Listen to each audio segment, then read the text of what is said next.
अगुवाई नहीं था, वो लव मैरिज शादी थी। अच्छा, ये लव मैरिज। मतलब दोनों परिवार के सहमत से शादी हुई। हाँ, कितने दिन से चल रहा था? साल भर से। बीबीपुर मेरे चाची की बहू थी, उसी घर में। अच्छा। 2-4 बार गए थे, संबंध हो गया। हाँ। बातचीत करने लगे, जाना बंद कर दिए। तो बातचीत करते करते मुझसे बताए कि माँ मैं उससे शादी करूंगा। तब हमने बोला कि उसके माता पिता तैयार होंगे शादी करने के लिए। एक भोले राजभर, एक रवि रवि यादव, एक प्रदीप। शुरुआत थी यहाँ यादव के घर, अनुज नाम का लड़का था। उसने आया यहाँ मेरे बच्ची को मार के निकल गया। नमस्कार, चैनल 67 न्यूज में आपका स्वागत है। मैं हूं देवेंद्र कुमार। इस समय मौजूद है जौनपुर जिला के सराय ख्वाजा थाना क्षेत्र के अंतर्गत पड़ने वाले बड़ौर गांव में। यहाँ के रहने वाले आजाद पुत्र राम लखन कल अपनी जिंदगी की नई शुरुआत करने जा रहे थे। उनकी शादी थी। बड़ौर गांव से बारात जा रही थी बीबीपुर, जो खेतासराय थाना क्षेत्र के अंतर्गत पड़ता है। यहाँ से बारात तो निकलती है ढोल बाजों के साथ, डीजे के साथ। घर में खुशियों का माहौल था। यहाँ से बारात निकलती है, लेकिन यहाँ से 5 किलोमीटर की दूरी पर एक मनेछा जगह पड़ता है। मनेछा जगह पर बदमाशों ने घेर कर उनके ऊपर ताबड़तोड़ गोलियों से हमला कर देते हैं और उनकी मृत्यु हो जाती है। क्या है पूरा मामला, परिवार समझ नहीं पा रहा। आज परिवार की स्थिति देख सकते हैं। परिवार के बीच में रिश्तेदार और गांव के लोग परिवार के प्रति संवेदना व्यक्त करने के लिए आए हैं।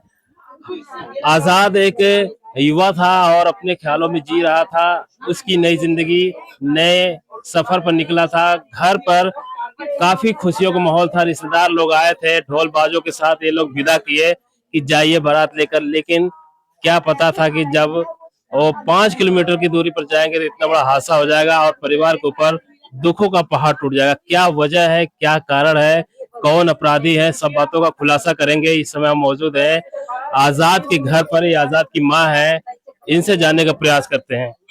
माता जी, क्या नाम है आपका? चांद तारा। चांद तारा। चार तारा। हाँ। कितने बच्चे हैं आपके? 3। 3 लड़के हैं। हाँ। लड़की? लड़की बड़ी है, जो मारा गया वो माजिल है। उसके बाद छोटा लड़की मिला के 3 बच्चे हैं। हाँ। 2 भाई 1 बहन है। हाँ। तो जो आजाद था सबसे बड़ा था? नहीं, बीच वाला था। अच्छा, लड़की से हाँ छोटा है। तो कल उसकी शादी थी। हाँ। जौनपुर के जिले के जो बीबीपुर गांव है वहाँ जा रही थी। हाँ। शादी का अगुवाई कौन करवाया था? अगुवाई नहीं था, वो लव मैरिज शादी थी। अच्छा, ये लव मैरिज शादी थी। मतलब दोनों परिवार के सहमत से शादी हुई। हाँ, कितने दिन से चल रहा था? साल भर से। और उन दोनों का संपर्क कैसे हुआ था? मेरे चाची का मतलब वहाँ बहू थी। है? उन बीबीपुर मेरे चाची की बहू थी, उसी घर में। अच्छा, आपकी चाची की बहू, यानी लगभग आपकी बहू लगेगी। हाँ। उनके घर में थी तो उनके पास जाते थे। हाँ। तो उन्हीं घर में शादी थी। हाँ, उनके चाचा की लड़की थी, मेरे चाची की बहू की चाचा की लड़की थी। अच्छा, तो ये वहाँ अक्सर जाते थे। एक साल नहीं, जाती नहीं थी, मतलब 2-4 बार गए थे, संबंध हो गया। बातचीत करने लगे, जाना बंद कर दिए। तो बातचीत करते करते मुझसे बताए कि माँ मैं उससे शादी करूंगा। तब हमने बोला कि उसके माता पिता तैयार होंगे शादी करने के लिए। न तू कमात धमात है, न पढ़त लिखत है। मैंने ये कही कि इस लड़के से शादी हम करी। कहा ना ही मम्मी करी है। उनके पापा से बतिया, उनके पापा से बात करें। उनका ठीक बेटा हम आई देख ले तू कौने रूप के है। लुखत कई प्रकार के लुखा होते हैं, कौने में के लुखा आया। आयन घरे बातचीत करें, देखें ताकि कहा कि लड़का अच्छा है ना शादी करब। हमें कहा था कि लड़का के तू मतलब कंट्रोल ना कर पाऊ, लड़का तो हाथ कौनो कमी ना आवे। खाली लड़का कंट्रोल ना कर पाऊ, लड़का तोहरे कौनो कमी ना, हम शादी करब। हमके भैया बहनों कमा धमात ना है, शादी करे तू राजी होते अपने हाथ पैर पर खड़ा हुई है तब शादी करा। कहा था नहीं सुधर यही है, वो शादी हुई है जो परिवार में फंस जाई है। हाँ, घर वाले जब शादी करी है आप फंस जाई है तो सुधर जाई है। लड़की से हमने बोला कि मेरे बच्चे से मत शादी करो। उसने बोली कि नहीं हम शादी करेंगे उन्हीं से करेंगे, दूसरे से नहीं करेंगे। अच्छा,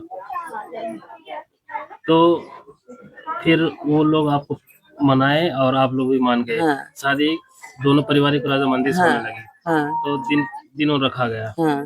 तो कल बारात जा रही थी। हाँ। तो दबाव नहीं था किसी का? नहीं, किसी का दबाव नहीं। तो बारात यहाँ से क्या बजे निकली? यहाँ से 8 बजे। 8 बजे निकली। और मनेछा यहाँ से 5 किलोमीटर है। हाँ। तो वहाँ पे उनके ऊपर हमला हो जाता है। हाँ। कुछ पता चला कौन हमलावर है, क्यों हमला हुआ? एक भोले राजभर, एक रवि यादव, एक प्रदीप। 3 लोग हैं। ये कहाँ के रहने वाले हैं? जपटापुर के। अच्छा, जपटापुर। आपका गांव बडौर, उनका गांव बीबीपुर, ये जप्तापुर, ये 3 गांव का अलग अलग कहानी। ये 3 साल पहले राजभर से मुझसे दुश्मनी थी। अच्छा, ये अलग दुश्मनी है। हाँ, हाँ, तो राजभर से कोई दुश्मनी नहीं थी, वो दूसरे के बारे में लेके दुश्मनी, वो मतलब गुंडा मवाली है। जप्तापुर यहाँ से कितना दूर है? जबलपुर 1 किलोमीटर। 1 किलोमीटर है। तो वहाँ के लड़कों ने इनको किडनैप कर लिया एक तरह से। नहीं, इस तरह नहीं।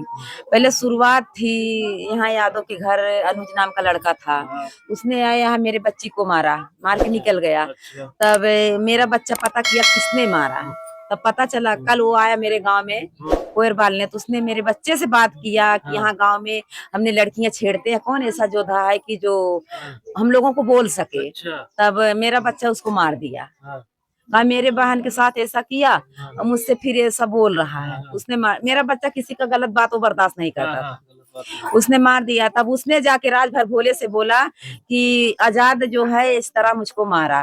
तब राजभर भोले जो है मेरा आदमी, मेरे बच्चे जा रहे थे 6 अप्रैल को बम्बई, हाँ, वहाँ पकड़ी चौराहा पे पहुंचे थे। वहां पे वो लोग कैसे, उनको पता थी कि ये लोग इस दिन जा रहे हैं, यहाँ से बताया गया होगा तभी वो लोग जानेंगे। तब वहां वो लोग हमारे आदमी के गाड़ी में टक्कर दिए, वो लोग गिर गए। मेरे बच्चे एक और लड़का था, दोनों भाग गए। मेरे आदमी वहाँ खड़े के खड़े थे। उसने ये बोला कि मेरी गलती क्या है, ये लोग मेरे साथ क्या करेंगे। तो उसने बोला कि तुम अपने बच्चे को पैसा दे के गुंडा मवाली बना रहे हो। तो बोले कि कोई अपने बच्चे को ऐसा करेगा, सब यही चाहेंगे मेरा बच्चा अच्छा रास्ता पकड़े। कोई नहीं कहा कि तेरा लड़का मुझको मारा था कि वो नहीं आया मेरे घर। तब कहे हमारा लड़का मारे, तब कहा तुम्हारे घर आ जाई, हम और उल्टे तुम्हारे घर लेके जाई। और हमरे लड़की जब वो मार के गए तब तो हम लोग कहाँ रहा। इतना बातें होते हुए उसने मार दिया मेरे आदमी को, इतना मारा, दोनों हाथ पैर तोड़ दिया पूरा। मतलब उसमें रड लगा था, उसमें खीले लगे थे, उसमें जगह जगह वो मारा था, एकदम खच्चड़ हो गया था। अभी है वो मेरे पास फोटो, आपको मैं दिखा सकती हूँ। कितने दिन पहले हुआ? 3 साल पहले की बात है। हाँ, अच्छा। तब उसके बाद उसने वहां से लेके, जब हम लोग सुने तो वहां पहुंचे, तो वहां से एम्बुलेंस लेके चली गई थी करंजा कला। वहां पहुंचे तो एक पैर का पट्टी हुआ था, दूसरा हो रहा था। तो बच्ची मेरी वीडियो बनाई। तब उसके बाद वो लोग बोले लेके जाओ सदर में, इसका इलाज होगा। सदर में लेके आए तो वहाँ कागज लिए, बोले कोई मेडिकल नहीं हुआ है। हम के सर कैसे होगा, हमें कुल पता भी नहीं है, इसके बारे में जानते नहीं कैसे क्या क्या क्या करवाया जाता है। तब उसने बोला कि जाओ पहले अपने थाने पे मेडिकल करवाओ, थाने पे जाओ रिपोर्ट लिखवाओ, तो उसके बाद मेडिकल करवाओ, तब यहाँ लेके आओ, तब तुम्हारा इलाज चालू हो। तब एक लोग बोले कि एफसी ऑफिस चलो, हम वहाँ पर कुछ करवाते हैं। एफसी ऑफिस लेके गए तो वहाँ कोई नहीं सुन रहा था, ना कोई पूछ रहा था। एक मीडिया वाला बोला यहाँ लेके अपनी लाशें खड़ी हो, अभी तुम्हारा आदमी यहाँ से खो बैठोगी, लाश लेके जाओगी, यहाँ क्या मतलब निखरेगा इस केस के चक्कर में तुम पड़ी हो। उसने बोला जाओ पहले इनका दवा कराओ, केस के चक्कर में मत पड़ो, केस के चक्कर में पड़ोगी अभी आदमी से बेटे से हाथ धो बैठोगी। तब उसके बाद उसने बोला अच्छा जाओ एक बार एफसी ऑफिस में जबरदस्ती हल के बोलो कि ऐसे ऐसा मेरे साथ हुआ। उसने देखो क्या बोलता है। मैंने जबरदस्ती एफसी ऑफिस में हली, वहाँ एफसी ऑफिस से बातें की। उसने बोला क्यों यहाँ आई हो, तो हमने बोला कि मेरे बेटे को इसी तरह मारे, हाथ पैर तोड़ दिए, मेरे आदमी को तोड़ दिए। तो उसको एफसी ऑफिस में कैसे पता था कि इसका लड़का ऐसा है, इसको इस तरह मारा गया है। तो उसने क्या मुझको बोला, आज ज्ञान की बातें कर रही है, जब तेरा लड़का मार कर रहा था तब कहाँ थी। हम के सर आप 45 साल के हो, मेरे बच्चे 16 साल का है, आपकी उम्र में मेरे बच्चे की उम्र में फर्क नहीं है। तो उसने बोला जो आज की ज्ञान की बातें कर रही थी उसी तरह अपने बच्चे को सिखाई होती, अच्छा संस्कार दी होती, तेरा बच्चा ऐसा नहीं किया होता। हम के कोई माँ नहीं चाहती कि मेरा बच्चा गलत रास्ता पकड़े, गलत रास्ते पे चले, गलत काम करे। सब यही चाहेंगे कि मेरा बच्चा अच्छा रहे, अच्छा परिवार से रहे। तो उसने बोला कि जाओ, यहाँ कोई सुनवाई नहीं है, डांट के मुझे भगा दिया, कोई सुनवाई नहीं हुई। एसपी ऑफिस में से? हाँ कौन बोले, एसपी साहब हाँ, बोले? एफसी साहब बोले। अच्छा। हाँ, तब वहां से आए, तब मीडिया वाले न्यूज पे डाले, मेरे बच्ची से बयान लिए। जब वो देखे थाने वाले तब फोन करके वहां से बुलाए कि आइए आपका कार्रवाई होगा। तब करंजा कला आए वहां, तब बोले कि वहाँ क्या मेडिकल रिपोर्ट में लिख दिए कि लाठी गोजी डंडे से थोड़ा मार झगड़ा हुआ है, केस हल्की कर दिए। वहां से तब हमको फिर भेजा गया सदर में। फिर सदर में कोई इलाज नहीं, एक सुई लगा के पूरी रात दिन भर कल जे। तब वहां से हम छुट्टी करवा के लेके गए पार्थ हॉस्पिटल। पार्थ हॉस्पिटल में 22 दिन हम भर्ती थे। 22 दिन के बाद घर पे लेके आए। घर पे लाने के बाद पुलिस तीसरे दिन रोज जांच करने आती थी। बताओ गवाही दो, किसने मारा, कैसे मारा। कोई उन लोगों से इतना डरते हैं मेरे गांव के लोग, कोई बोलने के लिए तैयार नहीं है कि हाँ इसके लड़के के साथ ऐसा किया गया है, ऐसे वो लोग किए हैं। कोई नहीं बयान देने के लिए तैयार। चौराहे पे जिस तरह आदमी खड़े हैं उसी तरह चौराहे पे पूरा तांता लगा के आदमी खड़े थे, आंख से अपने देख रहे थे। कोई नहीं बोल सकता था, हम अपनी बेचारे नहीं आंखों आए। से देखा था। कुछ बचाया नहीं भी नहीं सुना, किसी ने। कुछ किसी ने बचाया कि आंखों से जो देखा वो बताया तक नहीं। कल कल क्या हुआ था? कल कुछ नहीं, बस यही बारात सजी थी, बारात गई घर से, अच्छे बिच्छे से बारात निकली। अब रास्ते में ऐसा ऐसा घटना कर दिए। इसमें हम मौजूद हैं जौनपुर जिले के सराय ख्वाजा थाना क्षेत्र के अंतर्गत पड़ने वाले बड़ौर गांव में। तस्वीरों में एक माँ आपको दिख रही होगी, इनके बेटे की कल शादी थी और डोली आज आने वाली थी, लेकिन डोली से पहले इनके बेटे की अर्थी उठ गई। ये उत्तर प्रदेश की कानून व्यवस्था है।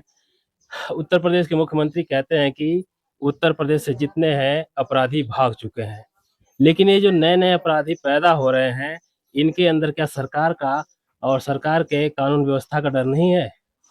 इनके बेटे जो अपनी जिंदगी की नई शुरुआत करने चाह रहे थे, नई जिंदगी शुरुआत करने जा रहे थे, रास्ते में बदमाशों ने घेर कर उनको गोली से हत्या कर दिया। इतनी निर्मम हत्या कि चेहरे पे कई गोलियां लगी और चेहरा क्षत विक्षत हो चुका है। माँ बता रहे कि इससे पहले 3 साल, आज से 3 साल पहले एक विवाद हुआ था। उस विवाद में इनकी बेटी है, इनके साथ मारपीट की गई थी और जो लोग मारपीट किए थे वही 3 साल बाद इनके बेटे को चुना। जब वो अपनी जिंदगी की नई शुरुआत करने जा रहे थे, उस दिन को चुना, उस दिन को उनकी जिंदगी का आखिरी दिन बना दिया। आखिर क्या मामला है? क्या वही लोग थे कि लड़की के तरफ से भी कोई ऐसी बात है जो किसी को नहीं पता है? आइए बात करते हैं। जैसे ऐसा तो कोई मामला नहीं है आपकी नज़र में, ध्यान में, कि लड़की का किसी और से अफेयर हो और उसका प्रेमी? नहीं नहीं, लड़की ऐसी नहीं थी। अच्छा, ना, लड़की एकदम प्रेम प्रसंग का दूसरा मामला नहीं है? नहीं। ये अकेले उनसे बातचीत करते हाँ। थे और दोनों रजामंदी थे। हाँ, तीसरा कोई बिचौलियत नहीं है ना? इतना तक हमने बोला उस बच्ची को, बच्ची तुम किसी और जगह शादी कर लो, मेरा हाँ। बच्चा भी कोई काम धंधा नहीं करता, अच्छा रास्ता नहीं है उसका, शादी मत करो, तुम्हारी जिंदगी खराब हो जाएगी। लोग बोलते हैं मेरे बच्चों को कभी ना कभी वो मारा जाएगा। तो उस बच्ची से मैंने ये भी बताया, उसने बोला कि नहीं ऐसा कुछ भी नहीं होगा, हम शादी करेंगे तो उन्हीं से करेंगे। अच्छा, हाँ। उसका ये कंफर्म है कि कहीं और बातचीत तो नहीं करती नहीं। थी? ये मामला आपका अलग से दुश्मनी है, इसकी वजह से हत्या हुई है। हाँ। इस बच्चे को पकड़ लो कोई। गाड़ी जो थी, दूल्हे वाली गाड़ी, कौन कौन बैठा था उसमें? उसमें हमारा छोटा लड़का था, 2 छोटे छोटे बच्चे थे, एक मेरी बहन का लड़का था, एक बाजू के लड़के थे, एक ड्राइवर था, एक दूल्हा था। अच्छा, तो ड्राइवर की भी मिली भगत है? हमें तो लग रही है अच्छा, कि इस तरह लग रही है कि सब गाड़ियां निकल गई थी, वो जो ड्राइवर था वो कहाँ पिछड़ा था। अच्छा। हाँ, देखते देखते रहा है, मतलब आधा घंटा बीत गया, सब गाड़ियां निकल रही हैं, कितना लेट हो रहा है, दूल्हा की गाड़ी अभी निकली नहीं है। तो आजाद का हमने बोला कि बेटा फोन लगाओ ड्राइवर, मैंने बोली थी कि तू गाड़ी कर ले, एक थे दोस्त के चक्कर में पड़ के। यहीं से लेट हो गई थी? हाँ, यहीं से लेट थी। अच्छा, आया नहीं था? नहीं, तब उसके बाद जब गाड़ी साइड चला रहे हैं, दूल्हा वाला मतलब दूल्हे की गाड़ी सजी सवरी सब कुछ थी, ड्राइवर नहीं था। ड्राइवर नहीं आया? तो लेट आया तो उसने बोला कि हम कपड़ा पहनने चले गए थे माँ, इसीलिए लेट हो गया। हमके बेटा तुम्हें नहीं पता था बारात कितने बजे निकलती है, इतना लेट कर दिए। कहा थे माँ गलती हो गई, थोड़ा लेट हो गए। हमें तभी शक हुआ कि कुछ मामला इसमें गड़बड़ है। अच्छा, शक हो रहा था? शक हो रहा था। तब भी आपने टीम को नहीं भेजा, अपने बाराती को 1-2 गाड़ी इनके साथ नहीं लगा दिया? टीम के साथ गाड़ी निकल गई आराम से। सभी गाड़ी साथ निकली थी? हाँ। आगे पीछे? नहीं, आगे पीछे। आगे पीछे। दूल्हे की गाड़ी अकेले निकली थी, उसके साथ कोई और गाड़ी थी? नहीं, दूल्हे की गाड़ी निकलने के बाद डीजे था, हम वहाँ से चले आए, मतलब जिस सराहत पे छोड़ते थे वहाँ से हम चले आए। वहाँ से कौन आगे निकला कौन पीछे निकला, आपको शक हुआ था? हाँ शक हुआ था हमें। क्या शक हुआ था? शक यही हुआ था कि क्यों ये ड्राइवर इतना लेट किया। हाँ। इसलिए मुझे शक हो रहा था कुछ कहीं घटना ना हो, कि क्यों ये लेट कर रहा था, कि मेरी गलतफहमी है कि हम इस तरह सोच मन में रहे डर हैं। था? हाँ, डर था मन में। जहाँ मारे हैं वहाँ धीम गाड़ी करे हैं, है? जहाँ मारे हैं वहाँ धीम गाड़ी करे हैं। अच्छा धीम गाड़ी। मैं हम लोग सुन रहे हैं कि गाड़ी दूसरे गाड़ी में बैठाए थे, रास्ते में बदल कर, ऐसा कुछ है क्या? नहीं हमें लोगों की ना पता। अच्छा, उसी गाड़ी में ले गए थे। तो कितने लोग थे शामिल उस समय? एक हमारा छोटा लड़का, 2 छोटे छोटे बच्चे थे, एक बहन का लड़का था। जो अपराधी गाड़ी से मोटरसाइकिल से आए थे? वो 2 लोग थे। 2 बाइक से आए हाँ, थे मुंह कि? बांधे थे और गाड़ी का नंबर भी बांधे थे। अच्छा। हाँ। मीडिया रिपोर्ट्स के मुताबिक काला चश्मा पहने बाइक सवार आते हैं, उनकी गाड़ी का नंबर कपड़े से बंधा होता है जिससे उनकी पहचान छुपाई जा सके, और गाड़ी को ओवरटेक करके रास्ते में रोक लेते हैं और जो ड्राइवर के बगल में बैठे होते हैं आज़ाद, उनके ऊपर फायरिंग शुरू कर देते हैं। बुरी तरह से गोली लगती है और इनके बेटे की जान चली जाती है। आज परिवार में जो एक बहू आती, घर को वंश देती, आगे बढ़ाती, आज इस परिवार का एक वंश ही चला गया। इस परिवार के ऊपर आज दुखों का पहाड़ टूटा है, मातम की स्थिति है। सब आज देख सकते हैं उदास है, परेशान है। ये एक छोटी सी लड़ाई इतनी बड़ी लड़ाई बन गई कि इनके बेटे के मौत का कारण बन गई। अभी किसी की गिरफ्तारी हुई है? नहीं, किसी की नहीं, कुछ नहीं सुनवाई हुई है। अच्छा। 2 मोटरसाइकिल थी कि एक ही? 2 थे। अभी कोई सुनवाई नहीं हुई है? नहीं। आपका सीधे वही आरोप है, जो लोग हाँ पहले लड़ाई किए तो वही लोग मारे? हाँ, एक भोले है, एक रवि है, एक प्रदीप है। अच्छा, आपका क्या कार्रवाई की मांग? हम यही मांग करते हैं, जैसे हमारे बच्चे को उसने मारा उसी तरह उसको भी सजा मिलनी चाहिए। सजा मिलनी चाहिए। तीन भाई बहनों में आज़ाद दूसरे नंबर पे था, उनकी बड़ी बहन है। इनसे बात करके विस्तृत जानकारी लेंगे। फिलहाल आप इस वीडियो में बने रहिए। आप माता का आपने जो बयान सुना, सारे परत दर परत इन्होंने कहानी बता दी। बस आरोपियों की गिरफ्तारी की मांग है और उनको कड़ी से कड़ी सजा मिलनी चाहिए। जैसे इनका बेटा नहीं है, उसी तरह बाबा को उनका भी इनकाउंटर करवाना चाहिए। एनकाउंटर वाले प्रदेश में अपराधी अभी खुले घूम रहे हैं। आप वीडियो को शेयर कीजिए, चैनल को सब्सक्राइब कीजिए। मिलते हैं अगली वीडियो में। चैनल 67 न्यूज़ के लिए मैं देवेंद्र कुमार, जौनपुर।